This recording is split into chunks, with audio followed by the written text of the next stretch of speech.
नमस्कार, news India देख रहे हैं आप। मैं हूं कुंदन जमैर और मैं हूं आसिफ इकबाल। सबसे पहले बात करेंगे शरद यादव की। दरअसल शरद यादव हमारे बीच नहीं है। 75 साल की उम्र में उन्होंने आखिरी सांस ली है और इससे जुड़ी हुई बड़ी खबर आपको बताते हैं। एमपी के होशंगाबाद में शरद यादव का अंतिम संस्कार होगा। कल होगा अंतिम संस्कार और आज शरद यादव के अंतिम दर्शनों के लिए उनके पार्थिव शरीर को रखा जाएगा शरद यादव की जन्मभूमि होशंगाबाद, और वहीं पर अंतिम संस्कार किया जाएगा। तो होशंगाबाद उनके पार्थिव शरीर को ले जाया जाएगा। इससे पहले छतरपुर आवास पर उनके अंतिम दर्शन होंगे। तमाम सियासी दिग्गजों ने उनके निधन पर दुख व्यक्त किया है। प्रधानमंत्री नरेंद्र मोदी ने कहा है कि उनके साथ बिताए हुए पलों को मैं संजो कर रखूंगा। तो आप शरद यादव की अहमियत समझिए। दरअसल शरद यादव को लेकर के जो पॉलिटिकल क्लास में एक्सेप्टेंस थी वो अपने आप में खास है। ये उनके एक्सेप्टेंस ये बताता है कि वो हर वर्ग के लिए, हर धड़े के लिए, पॉलिटिक्स के हर धड़े के लिए वो एक्सेप्टेबल थे। ये उनकी खासियत थी। समाजवाद का एक बड़ा चेहरा, जमीन से जुड़े नेता और संसद के अंदर हर एक तबके की आवाज बुलंद करने वाले एक युग का अंत हो गया। आसिफ जी, बिल्कुल आप कुंदन सही कह रहे हैं। और देखिए, मुझे लगता है कुंदन कि आपने भी इन चीज़ों को बहुत समझा होगा, क्योंकि आप भी ग्राउंड में लगातार रहे हैं कुंदन। और मुझे उम्मीद है कि आपने भी कभी ना कभी ज़रूर मुलाकात की होगी शरद यादव को, और शरद यादव से मुलाकात भी की होगी, उनका इंटरव्यू भी किया होगा। हमारे साथ हमारी सहयोगी अंशिका पाठक भी हैं जो लगातार इस पर खबर पे अपडेट कर रही हैं। अभी की सबसे बड़ी खबर से हम रूबरू करा रहे हैं, क्योंकि लोग जानना चाहते थे कुंदन कि आखिर उनका अंतिम दर्शन कहाँ होगा, क्योंकि साफ तौर पे ये भी माना जा रहा था कि उनको लेकर तरह तरह की बातें इस बात पे भी थी कि उनका अंतिम संस्कार बिहार में होगा, एमपी में होगा या उत्तर प्रदेश में होगा, क्योंकि इकलौते भारत के ऐसे नेता हैं शरद यादव जो 3 राज्यों से लोकसभा चुनाव जीत कर आए। पहले मध्य प्रदेश से, फिर उत्तर प्रदेश से और फिर बिहार से, और बिहार को ही अपनी कर्मभूमि के तौर पे उन्होंने चुन लिया। और बिहार से लगातार वो कई बार सांसद रहे, मंत्री रहे, 2-2 बार। वीपी सिंह के सरकार में मंत्री रहे, अटल बिहारी वाजपेयी की सरकार में मंत्री रहे। और आज जिस तरह से हम चर्चा कर रहे हैं कुंदन, क्योंकि मैं सबसे पहले मैं संजीव और अंशिका के पास जाऊं, उससे पहले मैं आपसे जानना चाहूंगा, क्योंकि आप लगातार ग्राउंड पर रहे हैं, एक लंबा अनुभव है आपको। शरद यादव से जब आखिरी बार आपकी मुलाकात रही होगी तो कुछ क्या यादें संजोए हैं आपने? राहुल गांधी की तरह, प्रधानमंत्री की तरह, क्या आपने भी उनसे मुलाकात के बाद कोई बात हुई थी आपसे? देखिए, शरद यादव से मुलाकात तो मेरी 2005 के, लंबा अरसा हो गया है। उसके बाद मैं दिल्ली की एंकरिंग से जुड़ गया और जब ग्राउंड पर थे तो आप देखिए उनके साथ आप जब बात करते थे ना तो लगता था कि आप जमीन से जुड़े वो नेता हैं। वो एक एक कार्यकर्ता को पहचानते थे। जेडीयू के दफ्तर में हम लोग जब जाते थे तो ऐसा लगता था वो एक एक कार्यकर्ता को नाम से पुकारते थे। इतने बड़े, तभी उनका कद बड़ा था, लेकिन वो एक एक कार्यकर्ता को नाम से पुकारते थे और कौन सी सीट पर कौन लड़ रहा है वो यहां तक उनको याद था। मैंने एक बार सवाल पूछा किसी सीट को लेकर के, मुझे याद नहीं है, लेकिन उन्होंने नाम बताया वहां पर कि वो क्या पोजीशन रखते हैं, उनका नाम क्या है और वहां कि उनके ग्राउंड जीरो पर उनकी पकड़ क्या है। तो ये उनकी खासियत थी। हम जैसे समाजवाद कह रहे हैं और हम कह रहे हैं कि ग्राउंड से जुड़े हुए नेता थे, तो ग्राउंड से जुड़े हुए नेता की पहचान ये है कि आप एक एक कार्यकर्ता को जानते हैं और उनके दम पर, उनकी बदौलत भी जेडीयू सत्ता के शिखर पर पहुंची और सत्ता के शिखर पर अभी तक कायम है। आप देखिए, भले ही आप कभी आरजेडी से गठबंधन कर लें, बीजेपी से गठबंधन कर लें, लेकिन सत्ता में वो दल अभी तक बरकरार है। एक बार सत्ता में 2005 में आई वो पार्टी, तो अभी तक सत्ता में बरकरार है। बिल्कुल आपने सही कहा कि देखिए, पार्टी को बनाने वाले, ले फाउंडेशन रखने वाले शरद यादव थे। आज जेडीयू आज जो भी है उसमें शरद यादव का कंट्रीब्यूशन कभी कोई नहीं भूल सकता, नीतीश कुमार भी नहीं। इसलिए नीतीश कुमार ने भी ट्वीट किया। मैं ट्वीट की बात कर रहा हूं तो मैं अंशिका के पास जा रहा हूं। अंशिका, अभी क्या लगातार जिस तरीके से आप जानकारी इकट्ठा कर रही थी और जिस तरह से जानकारी आप हम तक पहुंचा रही थी, लगातार ट्वीट का एक फहरिस्त चल रहा है ट्रेंडिंग में, जो कहते हैं बार बार की खबरों का सबसे बड़ा ट्रेंडिंग सेट होता है। शरद यादव ट्रेंड कर रहे हैं। अभी क्या अपडेट है और किन लोगों ने अभी तक उनको याद किया, किस तरीके से याद किया? अभी लेटेस्ट ट्वीट जो है वो तेज प्रताप यादव का है और उन्होंने ट्वीट किया सर कि हमारे अभिभावक आदरणीय शरद यादव जी के निधन की खबर सुनकर काफ़ी दुखी हुआ हूं। दुख के इस घड़ी में हम सभी उनके परिवार के साथ हैं, ये उन्होंने ट्वीट किया है। इसके साथ ही कई सारे आम लोग हैं ऐसे, राष्ट्रीय जनता दल के आधिकारिक वेबसाइट से, ट्विटर हैंडल से भी एक ट्वीट सामने आया है जिसमें उन्होंने लिखा है कि मंडल आंदोलन के महान योद्धा आदरणीय शरद यादव जी की पुण्यात्मा ने श्री चरणों में स्थान पा लिया है। शरद यादव जी के राजनीति जीवन और उनकी विरासत को समस्त राष्ट्रीय जनता दल परिवार नमन करता है। राजनाथ सिंह ने भी ट्वीट किया है और उन्होंने कहा है कि मैं बहुत दुखी हूं और परिवार के प्रति हमारी संवेदना है। आरजेडी की तरफ से ट्वीट जो किया गया है उसको बहुत खास माना जा रहा है। इससे पहले लालू प्रसाद यादव ने भी एक वीडियो जारी कर कहा, देखिए राजनाथ सिंह का ट्वीट भी आपको दिखा रहे हैं। राजनाथ सिंह का ट्वीट भी दिखा रहे हैं और लगातार हम ये भी बता रहे हैं कि कितने बड़े बड़े लोग, जो जितने भी देश के बड़े कद्दावर लीडर हैं, वो तमाम अपनी भावनाएं व्यक्त कर रहे हैं। और लगातार मैं आपको बताऊं कि हमारे पास भी एक ऐसे शख्सियत हैं जो इन तमाम चीज़ों को बहुत बेहतर तरीके से जानते हैं और इसीलिए हम सीधे अपने एडिटर इन चीफ विजय त्रिवेदी जी के पास चलेंगे, उनसे ये साझा करेंगे, उनसे ये जानेंगे, क्योंकि विजय त्रिवेदी जी बहुत नज़दीक से शरद यादव जी को जानते थे। शरद यादव जी को लेकर बहुत सारी चीज़ें उन्होंने उनके साथ शेयर की है, उन्होंने उनके साथ साझा किया है। आज उनके लिए भी बहुत दुख का दिन है, क्योंकि जब आपका बहुत करीबी आपके साथ नहीं होता है तो हम ये समझ सकते हैं कि किस तरीके से उन पर क्या बीत रही होगी। लेकिन हम सीधे चलते हैं और सीधे उनसे बात करते हैं। विजय जी, आपको मेरी आवाज़ आ रही होगी, तो ज़रा बताइए कि शरद जी के साथ जो बिताए हुए पल थे आपके, आज किस तरीके शेयर करना चाहेंगे? आसिफ, शरद जी की रात को जब खबर मुझे मिली थी तब भी बड़ी तकलीफ हुई थी, मैंने इसका जिक्र किया था। लेकिन शरद जी उन लोगों में से हैं, हिंदुस्तान के राजनेताओं में से, जिन्हें समाजवाद की जो श्रृंखला कही जाती है या समाजवादी नेता जिन्हें कहा जाता है, उनमें से अब जो दो लोग बचे होंगे उसमें लालू यादव जी का नाम आता है। शरद यादव उसमें से सबसे बड़ी और सबसे महत्वपूर्ण कड़ी है, जो समाजवाद के साथ हमेशा जुड़े रहे, समाजवादी तरीके से। उनकी राजनीति भी, उनका जीवन भी उसी तरह से रहा। मेरा तो उनसे बहुत लंबा संपर्क रहा है, वीपी सिंह की सरकार के वक्त से लेकर अभी तक भी। पिछले दिनों भी उनसे मेरी बात हुई थी जब उनकी तबीयत बहुत ठीक नहीं चल रही थी।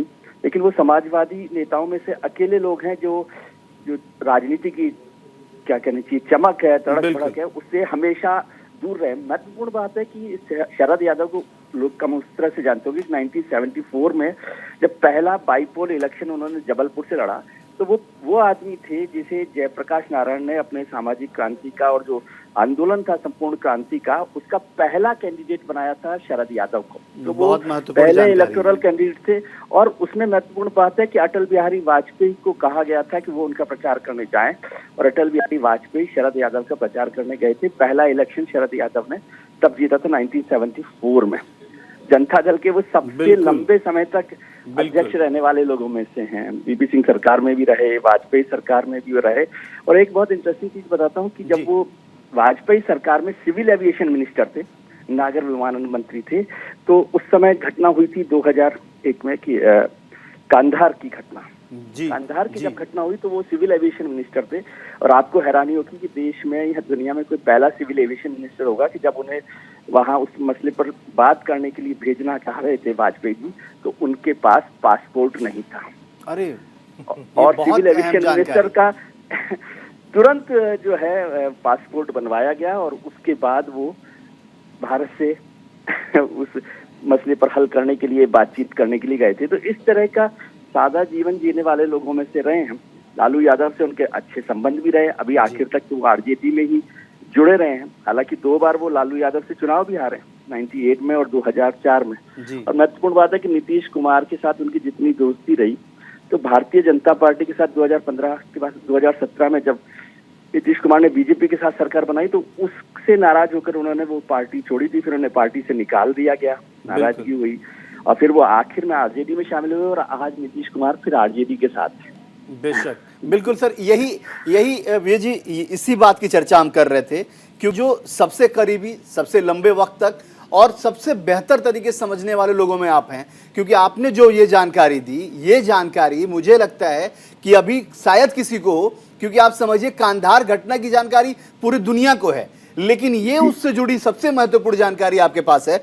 एक चीज़ और जानना चाहेंगे भैया जी, क्योंकि लगातार जिस तरीके से आपने भी कहा कि ये राजनीति ही है कि कब कौन किसके साथ होता है और कब कौन किसके साथ नहीं होता है, ये साफ तौर पे जाहिर होता है। नीतीश कुमार जो सबसे करीबी थे वो सबसे दूर हो गए, और जो सबसे दूर थे लालू यादव इस वक्त सबसे करीबी हो गए थे, सबसे करीब हो गए। बिल्कुल। शरद जी के साथ जब जैसे उनके बारे में ये भी कहा जाता रहा है कि बड़े ही बेबाक थे, मतलब हर बात को बड़े ही स्पष्ट तरीके से, वो सिर्फ संसद में नहीं, संसद के बाहर भी जब भी बात करते थे तो बहुत स्पष्टवादिता से बात करते थे। इसीलिए राहुल गांधी आनंद फानन में उनके पास पहुंचते थे और बाहर निकल के उन्होंने अपना गुरु तक कहा था शरद यादव को। इस कड़ी को कैसे जोड़ते थे और आप कैसे देखते हैं इस पूरे राजनीतिक पृष्ठभूमि में आज जो हम चर्चा कर रहे हैं शरद यादव की, राहुल गांधी से उनकी मुलाकात? आसिफ, आप बिल्कुल ठीक बात कर रहे हैं। शरद यादव की जो सबसे बड़ी खास बात है वो है उनकी साफ गोई, बेबाकी।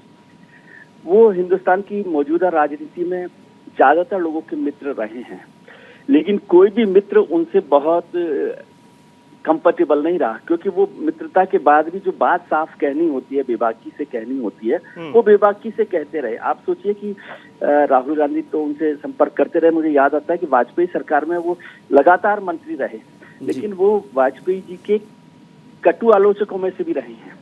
मतलब वो वाजपेयी जी को खुद उनके सामने उनकी बात पर कह देते थे कि भाई ये बात ठीक नहीं लग रही है। और इसीलिए नीतीश कुमार साहब भी मुझे लगता है कि वो कंफर्टेबल नहीं रहे, क्योंकि वो इतनी बेबाकी से बात करते हैं। सरकार में मुझे याद आता है कि बहुत लंबे समय तक मेरा उनके साथ संपर्क रहा कि वाजपेयी सरकार में जब भी कोई गरीबों के मसले पर कोई बात होती थी तो वो साफ साफ आलोचना करते थे। कोई केंद्र सरकार का मंत्री अपनी सरकार पर बोल सके, ऐसी हिम्मत मैंने शरद यादव के अलावा शायद ही किन्हीं लोगों में देखी। और अक्सर लोग जो है ना बच जाते हैं। और 2017 का भी उदाहरण है, क्योंकि मैं उस समय उनके साथ था जब उन्होंने ये फैसला किया कि जब नीतीश कुमार बीजेपी के साथ चले गए तो मेरी लंबी उनके साथ बात हुई थी। चाहते तो, क्योंकि बीजेपी उस समय सरकार में थी, आज भी सरकार में है, शरद यादव उनके साथ चल सकते थे, लेकिन उन्होंने कहा कि नहीं, मैं इस सरकार की नीतियों के साथ नहीं हूँ और ये नीतीश कुमार का गलत फैसला है और वापस आएंगे नीतीश कुमार। जी विजय जी, यही बात मैं भी जानना चाहता हूं। आसिफ जी ने सवाल कहा, आपने कहा जिनके साथ रहे उनके खिलाफ भी बोलने से वो चूके नहीं, यानी कि पॉलिटिक्स में 5 दशक तक रहने के बावजूद पॉलिटिक्स उस पर हावी नहीं हो पाई और पॉलिटिकली करेक्ट वो नहीं हो पाए हर वक्त, क्योंकि बयानों में कम से कम जो उन्हें लगता था कि उन्हें करना है वो बोल देते थे। और पॉलिटिक्स का, अभी की पॉलिटिक्स तो यह है कि भाई आपको सत्ता का हिस्सा बनना है, लेकिन सत्ता जब साथ में आ रही थी बीजेपी के साथ तब वो सत्ता के खिलाफ खड़े हो गए। ये जो कुछ पहचान है, ये पहचान अभी के पॉलिटिक्स में किसी नेता के अंदर आपको दिखती है क्या, ये खासियत? नहीं, ये तो बहुत मुश्किल काम है उसके, लेकिन उससे महत्वपूर्ण बात है कि इस बेबाकी के बाद भी वो लगातार भारत की राजनीति के अहम किरदार बने रहे। आप सोचिए, 7 बार वो लोकसभा के सांसद रहे, 1974 से 7 बार लगातार सांसद रहे हैं, है ना। और 3 बार वो राज्यसभा के सांसद रहे, 4 बार वो मधेपुरा से जीते हैं, जो बिहार की सीट है। मध्य प्रदेश से वो जीते हैं, जबलपुर से जीते हैं 2-2 बार। फिर बदायूं से उत्तर प्रदेश से जीते, जैसे आसिफ ने भी जिक्र किया कि वो अकेले शायद सांसद होंगे जो 3-3 राज्यों को प्रतिनिधित्व करते रहे। और बहुत सारे लोग कंफ्यूज रहे हैं जिंदगी भर कि वो शरद यादव बिहार से हैं कि उत्तर प्रदेश से हैं कि मध्य प्रदेश से हैं, क्योंकि वो हर जगह उतने ही लोकप्रिय रहे हैं। 4 बार मधेपुरा से चुनाव जीतते भी हैं, 4 बार मधेपुरा से चुनाव हारते भी हैं। आरजेडी में लालू यादव से चुनाव जीतते भी हैं, 2 बार चुनाव हारते भी हैं, लेकिन उनकी दोस्ती बनी रहती है। वो बेबाकी उनकी यही है कि वो सबके दोस्त हैं और किसी के दोस्त नहीं है। ये एक महत्वपूर्ण बात है। तो जिनको उनके साथ चलना है वो कबीर की तरह से है कि जो घर फूके आपने, चलो हमारे साथ। मुझे याद है उनका जो दिल्ली में, नई दिल्ली का संसद वाला घर था, शायद ही सर दोस्ती की बात क्योंकि हो रही है विजय सर, तो मुझे भी जानना है कि आपकी दोस्ती कैसी रही है शरद यादव के साथ और आपका कोई किस्सा? नहीं अंशिका, शरद यादव जी से मेरी दोस्ती कहना बड़ी बात होगी। शरद यादव जी बड़े नेता रहे हैं, उम्र में बहुत बड़े थे और वो बहुत लोकप्रिय, हिंदुस्तान की राजनीति के लोकप्रिय नेताओं में से मेरा उनसे परिचय है और मुझ पर उनका स्नेह था। मैं उसको दोस्ती नहीं कह सकता, उनका स्नेह रहा कि जब भी मुझे मिलना होता था तो वहाँ पर पहुँच के आप सीधे उनसे मिल सकते थे, उनके बेडरूम में, उनके ड्राइंग रूम में, और वो लगातार बात करते रहते। और एक और बात कि वो जो राजनेताओं में बात होती है वो उनमें नहीं थी कि वो बात कर रहे हों और उनके ड्राइंग रूम में 10 लोग और बैठे हों, तब भी वो आपके साथ जो बात कहनी है वो कर सकते हैं। आज की तारीख में उस की स्थिति नहीं। मेरे साथ उनका बस इतना स्नेह था कि जब भी मैं चाहूँ उनके साथ मिल सकता था। जब वो मंत्री रहे तब भी, जब वो मंत्री नहीं रहे तब भी, जब वो सांसद थे तब भी, और नहीं रहे सांसद तब भी मैं लगातार उनके साथ संपर्क उनका मेरे साथ बना रहा। जब 2-2 किताबें मैंने लिखी तो उन्होंने बहुत सारा हिंदुस्तान की राजनीति पर मेरे साथ वक्त जो है शेयर किया। बिल्कुल बिल्कुल। एक आखिरी सवाल मैं भैया जी से जरूर लेना चाहूंगा। भैया जी एक सवाल जवाब जरूर चाहिए मुझे, क्योंकि आप बहुत सारी चीज़ों को आपने बहुत बेहतर तरीके देखा है, उनको देखा है।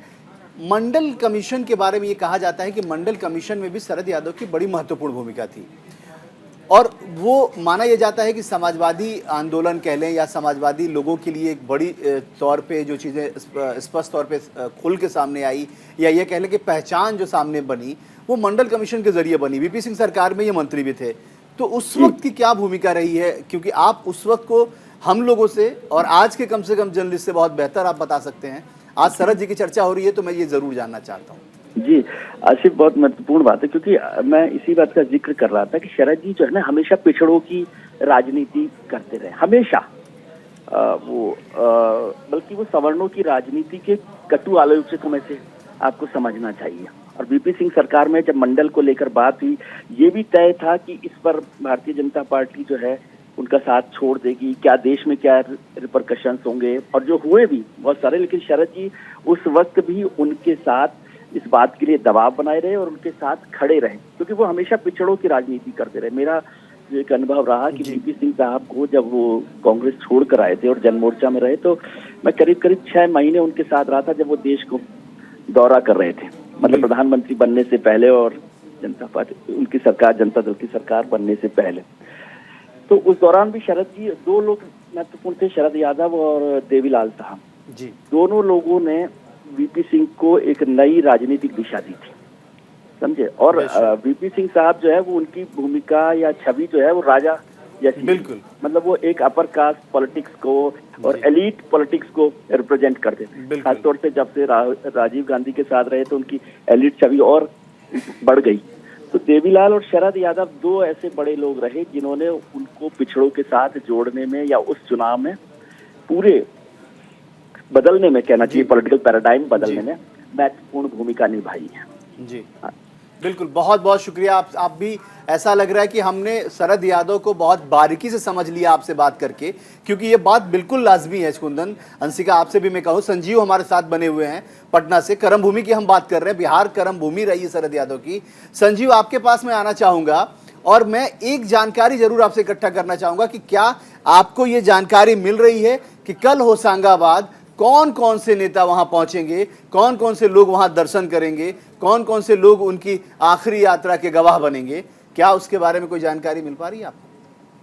बिल्कुल, देखिए अभी से तो बिहार में जो कहें कि बिहार में एक शोक है, और खासकर शरद यादव जी जो हमारे एडिटर इन चीफ कह रहे थे, शरद यादव जी को भले ही वो 7 बार लोकसभा गए, 3 बार राज्यसभा के सांसद रहे, लेकिन बिहार से उनका एक अलग नाता था। मधेपुरा सीट की अगर हम बात करते हैं तो वहां से उन्होंने ऐसी जड़ जमाई कि 2019 में भले वो राजद के साथ आ गए, 1999 में लालू प्रसाद यादव को हराया, लेकिन आज वो तमाम दल, चाहे वो जेडीयू हो, आरजेडी हो, बीजेपी हो, तमाम ऐसे दल के लोग अभी से ही हमें जानकारी मिल रही है काफी दुख प्रकट कर रहे हैं। और मुझे लगता है कि खुद मुख्यमंत्री नीतीश कुमार वहां जाएंगे और तमाम जो बड़े नेता है वो जाए। हालांकि लालू प्रसाद यादव अभी सिंगापुर में है, वो बीमार है, लेकिन आरजेडी के कई बड़े नेता की जानकारी। संजीव, मैं आपको रोक रहा हूं, लेकिन मैं आपसे कहूंगा कि मैं आपको अभी यहां से फ्री कर रहा हूं। आप यहां से निकलें, आप ग्राउंड पे जाएं और तमाम चीजें इकट्ठा करें कि आखिर कौन कौन से लीडर कब कब पहुंच रहे हैं होशंगाबाद। ये हमारे लिए बहुत बड़ी जानकारी होगी और हम वो जानकारी अपने तमाम दर्शकों तक पहुंचाएंगे। तो इसलिए आप अभी निकलिए और ये जानकारी इकट्ठा कीजिए कि नीतीश कुमार, तेजस्वी यादव और कौन कौन से बड़े लीडर होंगे बिहार के जो शरद यादव के आखिरी यात्रा के गवाह बनेंगे। और मैं अंशिका आपके पास आ रहा हूं। अंशिका, जिस तरह की हम चर्चा कर रहे थे, लगातार हम इस बातों की चर्चा कुंदन से कर रहे हैं, आपसे कर रहे हैं।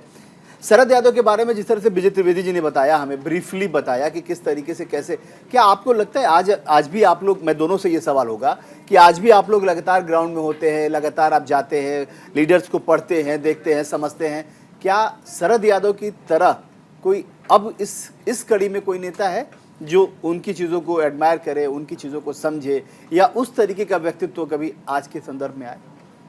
सर देखिए, एक कहावत है कि कोई भी राजा हो वो एक जिम्मेदारी भी निभाने लायक होना चाहिए और एक वो दोस्त के लायक भी होना चाहिए, यानी कि वो अपनी प्रजा के साथ में थोड़ा स्ट्रिक्ट भी रहे और अच्छे से भी बात करे कि ताकि उसकी प्रजा खुश रहे उससे बात करने में और कंफर्टेबल रहे। तो शरद यादव का कुछ इसी तरह व्यक्तित्व था कि जहां उनको स्ट्रिक्ट होना होता था वो वहां स्ट्रिक्ट होते थे, जहां उनको अच्छे से बोलना होता था वो बोलते थे। कोई भी, चाहे वो कार्यकर्ता हो, चाहे वो वहां का कोई भी एक नागरिक हो, कोई भी निवासी हो, वो बिल्कुल भी संकोच नहीं करता था शरद यादव से कुछ भी शेयर करने के लिए। जैसा कि अभी थोड़ी देर पहले विजय सर भी कह रहे थे कि वो पूरा टाइम देते थे लोगों को। उनके अंदर मैं आपको रोक के मैं कुंदन के पास हूं और कुंदन अपनी जवाब के साथ बिल्कुल बिल्कुल मैं सिर्फ इतना जोड़ना चाहता हूं, जैसे विजय जी ने कहा कि वो पिछड़ों की राजनीति जिंदगी भर करते रहे, वो बयानों में पॉलिटिकली करेक्ट अपने सहयोगियों के लिए भी नहीं रहे, वो पिछड़ों की बात करते रहे, आखिरी सांस तक बात करते रहे और सत्ता के लिए उन्होंने सियासत नहीं की। ये सबसे बड़ी चीज है अभी की पॉलिटिक्स में। जो आपने सवाल पूछा आशिफ जी, इस पॉलिटिक्स में अभी के एरा में ऐसा नहीं लगता कि कोई बिना सत्ता के आम लोगों के पिछड़ों के लिए सियासत कर रहा हो। फिलहाल एक छोटा सा ब्रेक, इस खबर पर हमारी नजर बनी।